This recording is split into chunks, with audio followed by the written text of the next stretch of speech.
Friends, ఈరోజు నేను egg biryani చేశాను. చాలా బాగుంటుంది. ఏం లేనప్పుడు స్పెషల్గా చేసుకోవచ్చు, చాలా బాగుంటుంది. సో ఇప్పుడు ఎలా చేయాలనేది నేను మీకు చూపిస్తాను. ఫస్ట్ దానికోసం మనకు ఎగ్స్ కావాలి. సో ఎగ్స్ బాయిల్ చేసుకోవాలి.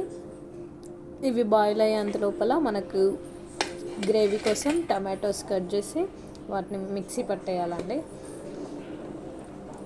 మిక్సీ పట్టేసిన తర్వాత ఇప్పుడు బాయిల్ చేసిన ఎగ్స్ ఉంటాయి కదా, అవి ఫ్రై చేసేసుకోవాలి. ఒక బాండీలో ఆయిల్ వేసి అందులో ఎగ్స్ వేసిన తర్వాత కాస్త ఉప్పు కారం అనేది వేసి ఫ్రై చేసి పెట్టుకోవాలి. సో ఇది కొంచెం పైన స్కిన్ అంతా కొంచెం క్రిస్పీగా అయ్యేలాగా ఫ్రై చేసేసుకోవాలి. ఆ తర్వాత ఇంకో బాండీలో ఆయిల్ వేసేసి మనం ఆనియన్స్ ఉంటాయి కదా, అవి కట్ చేసేసుకొని సన్నగా వాటిని బ్రౌన్ కలర్ వచ్చేంత వరకు వేయించేసుకోవాలి. సో ఇది అనేది కొన్ని గ్రేవీలో వేసుకోవడానికి, అలాగే కొన్ని బిర్యానీ పైన వేసుకోవడానికి అని చెప్పేసి వేసుకోవాలి. నెక్స్ట్ బాస్మతి రైస్ కడిగేసి వాటిని కాసేపు ఒక 15 మినిట్స్ అట్లా నానబెట్టాలి. ఆ తర్వాత ఇప్పుడు కడాయిలో ఆయిల్ వేసేసుకొని కొంచెం నెయ్యి వేసుకొని బిర్యానీ స్పైసెస్ మొత్తం వేసేయాలండి. ఆ తర్వాత కాస్త జీరా వేసుకోవాలి, షాజీరా. అందులోనే కాస్త సాల్ట్ వేసుకోవాలి. ఇప్పుడు ఆ వాటర్లోనే మనం ముందుగా కడిగేసి నానబెట్టుకున్న బాస్మతి రైస్ వేసేసుకొని మంచి కలిపేసుకొని లిడ్ పెట్టేసుకోవాలి. సో ఇప్పుడు మనం పక్కన గ్రేవీ చేసుకున్నాము బిర్యానీ కోసం.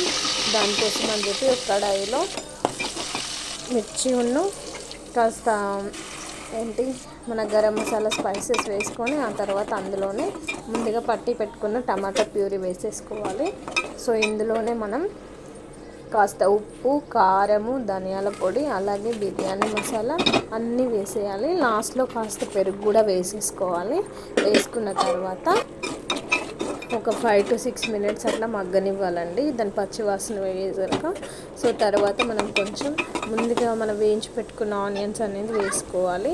ఇప్పుడు ఇందులోనే మనం ముందు వేయించి పెట్టిన ఎగ్స్ వేసేసుకొని, సో నేను ఇందులో మాకు పెరుగు వేసి చూపించలేదు, సో పెరుగును సాల్ట్ కూడా వేసుకోవాలి. ఇప్పుడు కొన్ని ఫ్రైడ్ ఆనియన్స్ అలాగే కాస్త రైస్ వేసేసుకోవాలండి. ఆ తర్వాత మళ్ళీ కొంచెం కొత్తిమీర, ఆనియన్ వేసుకొని మళ్ళీ మీద నుంచి మళ్ళీ కాస్త రైస్ అట్లా వేసుకొని గార్నిష్ చేసేసుకోవాలండి. అలా 1 by 1 వేసేసుకొని ఆ తర్వాత ఫైనల్గా కొత్తిమీర, పుదీనా వేసేసుకొని మీకు కావాలంటే ఫుడ్ కలర్ వేసుకోండి. నేను మాత్రం ఫుడ్ కలర్ వేయకుండా పసుపు వేసాను. సో లిడ్ పెట్టేసి 10 మినిట్స్ ఉంటే